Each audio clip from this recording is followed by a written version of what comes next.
Assalamualaikum warahmatullahi wabarakatuh. Sebelumnya perkenalkan, nama saya Nurul Rahmatul Sholihah. Saya dari kelas PGMIC dengan nomor NIM 203-2083. Baik, selanjutnya saya akan menjelaskan tentang daur air. Daur air adalah sebuah proses siklus yang terjadi secara terus-menerus dan tidak pernah berhenti atau bahkan habis. Mulai dari air yang ada di daratan berubah menjadi awan, kemudian menjadi hujan. Daur air akan terjadi terus-menerus selama bumi ini masih ada. Manusia sangat memerlukan air yang bersih, sehingga daur air dapat membuat air kotor dapat dikonsumsi kembali oleh manusia. Daur air sendiri bermanfaat untuk mengatur suhu lingkungan, menciptakan hujan, mengatur perubahan cuaca, dan juga menciptakan keseimbangan dalam biosfer bumi. Selanjutnya, saya akan menjelaskan sedikit tentang proses terjadinya daur air. Daur air diawali melalui proses penguapan, baik di perairan maupun di daratan. Saat air laut terkena panas matahari, maka akan terjadilah proses evaporasi. Sebelumnya, apa sih proses evaporasi itu?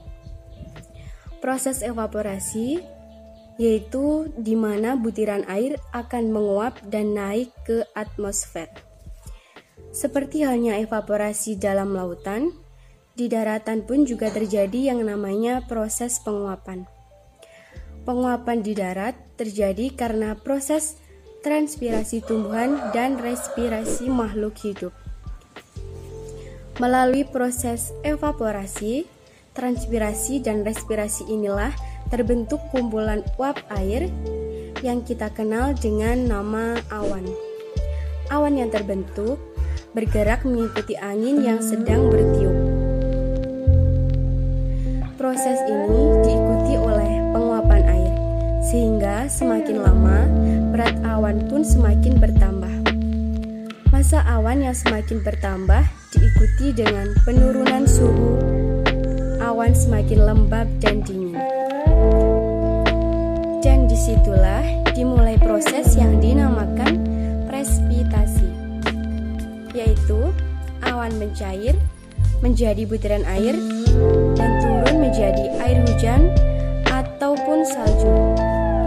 Air hujan bisa jatuh di daratan maupun di lautan. Di daratan, sebagian air digunakan oleh makhluk hidup untuk kebutuhan mereka. Sedangkan sebagian lagi mengalir bersama air sungai menuju ke laut. Kemudian, sisanya meresap ke dalam tanah dan bergerak ke tempat terendah, dikarenakan oleh pengaruh gravitasi. Nah, inilah proses-proses yang terjadi dalam daur air. Proses ini terjadi secara terus-menerus dan menjamin ketersediaan air di bumi ini.